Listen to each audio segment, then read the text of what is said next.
Assalamualaikum warahmatullahi wabarakatuh. Bismillah, alhamdulillah, wassalatu wassalamu ala rasulillah Sayyidina wa habibina Muhammad ibn Abdullah wa ala alihi wa sahbihi wa man walah, amma ba'du. Video kali ini saya mau menyampaikan tulisan atau status Facebook Kiai Abdul Wahab Ahmad, yang mana tulisan tersebut bagi saya sangat menohok untuk mengingatkan kaum Imadiyah atau gerombolannya Pak Imad yang beliau sebut dengan Madrasah Imadiyah. Maka kalau saya lihat status beliau ini karena merespon komen-komen sampah sebagian pendukungnya Pak Imad di FB beliau perihal polemik nasab. Jadi poinnya, Kiai Wahab atau Gus Wahab mengatakan bahwa ciri orang-orangnya Pak Imad atau pengikutnya Pak Imad, ya mungkin gak semuanya, itu tutur katanya buruk.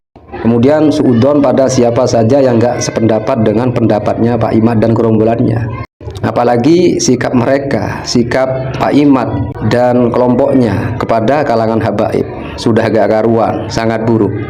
Dan menurut beliau, Gus Wahab ya, pemikiran dan kritik Pak Imad tentang nasab habaib hanyalah melanjutkan pendapat atau pemikiran dan kritik dari seorang tokoh Wahabi yang bernama Murad Sukri. Tapi patut disayangkan, tutur kata Pak Imad itu mencontohkan kepada para pendukungnya bagaimana kata-kata gak etis dan gak beradab yang diutarakan oleh Pak Imad itu sendiri. Itu terbukti dari banyak video yang menunjukkan bagaimana kasarnya ucapan-ucapan Pak Imad terhadap kalangan habaib atau yang membela nasab habaib. Dan kata Gus Wahab, juga sangat disayangkan orang alim seperti dia bisa menjadi searogan ini. Kemudian lebih menohoknya lagi, menurut Gus Wahab, pemikiran dan kritik para pembatal nasab terhadap nasab habaib, kemudian terhadap kitab-kitab yang menetapkan Sayyid Ubaidillah sebagai putra Imam Ahmad Al-Muhajir, dan kepada para pembela nasab habaib itu gak tampak keilmiahannya. Jadi pemikirannya Pak Imad ini tidak tampak keilmiahannya. Untuk dikatakan ilmiah itu ya mungkin tidak pantas ya. Ini kalau saya nalar dari kata-kata yang ada di statusnya Gus Wahab. Jadi kemudian hal ini bikin beliau males membahas lebih serius, karena memang kritik atau pemikirannya Pak Imad dan kawan-kawan memang sudah gak bantas dikatakan ilmiah. Kemudian menurut beliau, Gus Wahab, acuan kitab sejaman sebagai syarat mutlak yang diyakini Pak Imad dalam penentuan atau pembatalan nasab ini seperti pola yang dilakukan oleh kaum orientalis yang pernah menolak seluruh hadis Nabi karena gak adanya manuskrip sejaman. Jadi nalar pikirannya Pak Imad ini persis akal-akalannya orientalis yang kemudian diikuti juga oleh para pendukung fanatiknya Pak Imad. Lalu Gus Wahab mempertegas sebagai jawaban untuk ocehan-ocehan kelompok pembatal nasab bahwa pemikiran mereka, terkhusus pemikiran Pak Imad, memang ikut seorang tokoh Wahabi dan pola pemikirannya itu ikut kaum orientalis. Bagi yang belum tahu kaum orientalis, mereka itu atau kaum orientalis ini adalah orang-orang non-muslim yang mempelajari agama Islam tapi tujuannya cuma untuk mengacaukan Islam. Seperti itu. Jadi cukup singkat tapi padat ya jawaban beliau menanggapi Pak Imad dan kelompoknya. Lalu kata beliau, Gus Wahab lebih baik membahas hal yang lain ketimbang ikut membahas polemik nasab ini. Maka memang kelompok pembatal nasab ini menurut saya, dari yang saya pahami dari status Facebooknya Gus Wahab, itu memang nggak penting.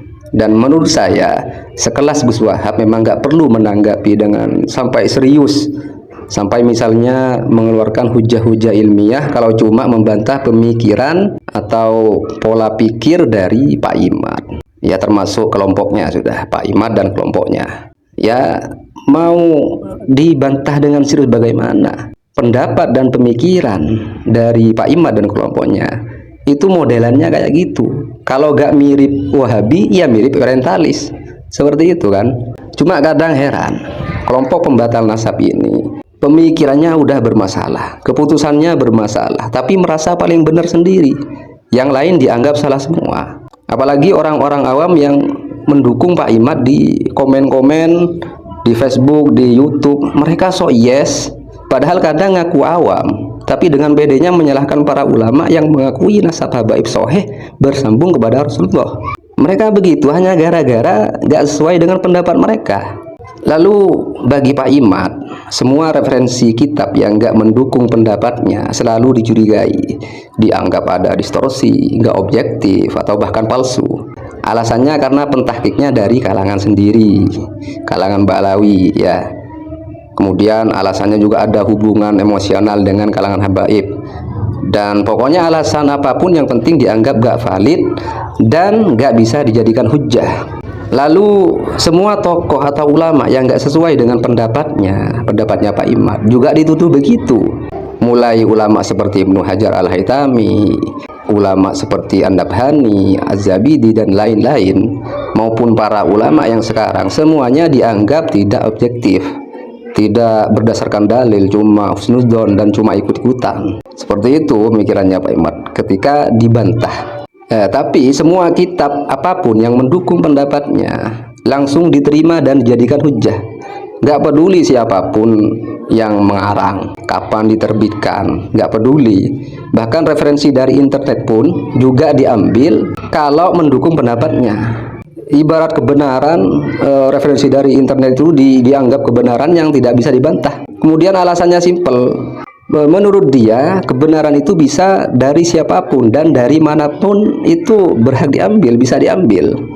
Itu kalau di konfrontasi pemikirannya, dia Pak Imad membantah atau punya alasan-alasan seperti itu.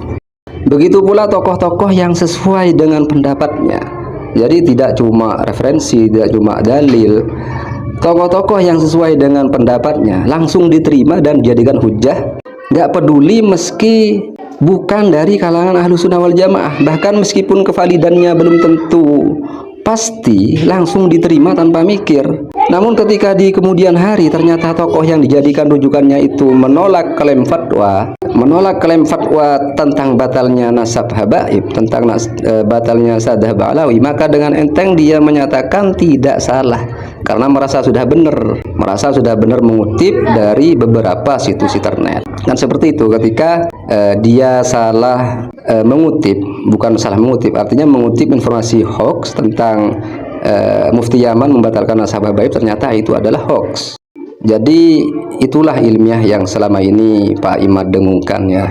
Bahkan dengan standar yang katanya ilmiah itu, dia berani dengan tegas menyatakan bahwa pendapatnya adalah kebenaran yang pasti. Dia pun sampai mengharamkan orang yang tetap percaya dengan nasab habaib. Katanya dalam hal ini tidak boleh husnudzon, ya tidak boleh husnudzon karena ini udah menjadi kebenaran yang pasti atau qat'i. Sampai berani mengharamkan orang yang percaya pada habaib. Dan anehnya lagi, dia punya pendukung yang begitu fanatik, yang mana mereka memiliki militansi yang kuat. Nah, terbukti di YouTube itu banyak sekali YouTuber pro pendukung atau pro Pak Imad itu sangat militan dalam menyebarkan atau membuat konten-konten yang mendukung pemikiran atau cara-cara Pak Imad dalam membuat pernyataan, membuat narasi yang menjatuhkan habaib. Dan para pengikutnya Pak Imad ini selalu mengatakan, sampai saat ini tesis ilmiahnya Pak Imad belum terpatahkan dan terbantahkan. Waduh, bagaimana tesis tersebut bisa terbantahkan kalau setiap kali diberi referensi atau data apapun itu selalu dijawab dengan jawaban yang katanya tidak objektif, tidak valid, ada distorsi dan ada penambahan, atau bahkan terakhir dia cukup berkata saya tidak percaya. Jadi enteng banget. Jadi saya ya gak habis pikir kepada pembatal nasab ini dalam memperlakukan mereka memperlakukan nasab yang dianggap oleh banyak ulama sebagai nasab yang paling sahih. Kepada nasab yang paling sahih saja mereka seperti itu. Bagaimana dengan nasab yang tingkatannya cuma sekedar sahih? Satu kalimat untuk Pak Imad and the gang. Kalian luar biasa ngacoknya. Demikian, semoga bermanfaat. Assalamualaikum warahmatullahi wabarakatuh.